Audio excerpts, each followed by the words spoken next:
সব সময় কিন্তু মাছ মাংস খেতে ভালো লাগে না, মাঝে মধ্যে একটু পাতা পোতার ঝোল হলে বেশ তৃপ্তি করে এক থালা ভাত খেয়ে ওঠা যায়। আজকে আমি সেই রকমই একটা সহজ সরল পাতার ঝোল রান্না করে দেখাবো। আমি পুঁইশাক পাতা দিয়ে এই রান্নাটা করেছি। আপনারা চাইলে যে কোনো পাতা দিয়ে এই রান্নাটা করে নিতে পারবেন। তাই আর মেলা বকবক না করে চলুন আমি কিভাবে রান্নাটা করেছি এক নজরে সম্পূর্ণ ভিডিওটা একবার দেখে নেওয়া যাক। প্রথমেই একটা কড়াই বসিয়ে দিয়েছি, একবারেই রান্নাটা করে নেব।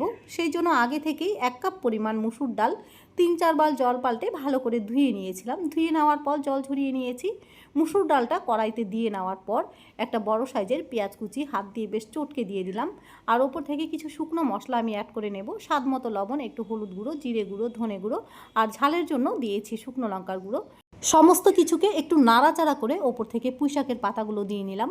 পুঁইশাকের পাতাগুলো ভালো করে ধুয়ে নেওয়ার পর দা দিয়ে একটু কুচিয়ে নিয়েছিলাম যাতে ডালের সাথে সুন্দরভাবে মিশে যায়। এবার ডালের সাথে পুঁইশাক পাতাগুলো মিনিট 3 মতন বেশ ভালো করেই কষিয়ে নেব।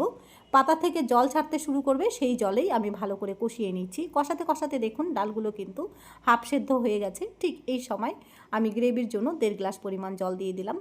এই রান্নাতে পাতলা ঝোল কিংবা গা মাখা ঝোল যেটা আপনাদের পছন্দ সেভাবেই আপনারা রান্না করে নেবেন। দুটোই এই রান্নাতে খেতে ভালো লাগবে, তবে আমি একটু গা মাখা ঝোল করেই রান্না করব। ঝোলের মধ্যে প্রথম পলক আসলেই 3-4 মিনিটের জন্য একটু ঢাকা দিয়ে রেখে দিচ্ছি।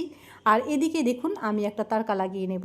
একটা তড়কা প্যানের মধ্যে সরষের তেল গরম করে দিয়ে দিচ্ছি গোটা জিরে হাফ টিস্পুন পরিমাণ, সাথে শুকনো লঙ্কাও দেব। একটা শুকনো লঙ্কা মাঝখান থেকে ভেঙে দিয়েছি। আর সাথে দিয়ে দিচ্ছি একদম কুচি করে রাখা রসুন আর একদম মিহি করে কুচিয়ে নেওয়া আদা। সমস্ত কিছুকে বেশ লাল লাল করে ভেজে নিয়ে এবার ডালের ঢাকনা খুলে সঙ্গে সঙ্গে তড়কাটা আমি লাগিয়ে নেব। এই তড়কাটা লাগানোর কারণে রান্নার স্বাদ ঝড়ের বেগে হু হু করে বাড়তে থাকবে। আপনারা বাড়িতে একবার অবশ্যই এইভাবে ট্রাই করবেন।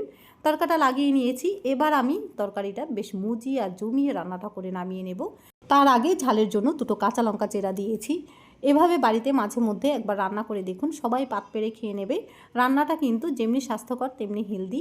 বাড়িতে একবার অবশ্যই ট্রাই করুন। মেলা বকবক করেছি, এবার বিদায় নেওয়ার পালা। যাওয়ার আগে অবশ্যই অনুরোধ করব, ভিডিওটা যদি ভালো লেগে থাকে সবার সাথে শেয়ার করবেন। পাশাপাশি ভিডিওতে একটা লাইক আর চ্যানেলটাকে সাবস্ক্রাইব করে আমার পাশে থাকতে ভুলবেন না। Thanks for watching.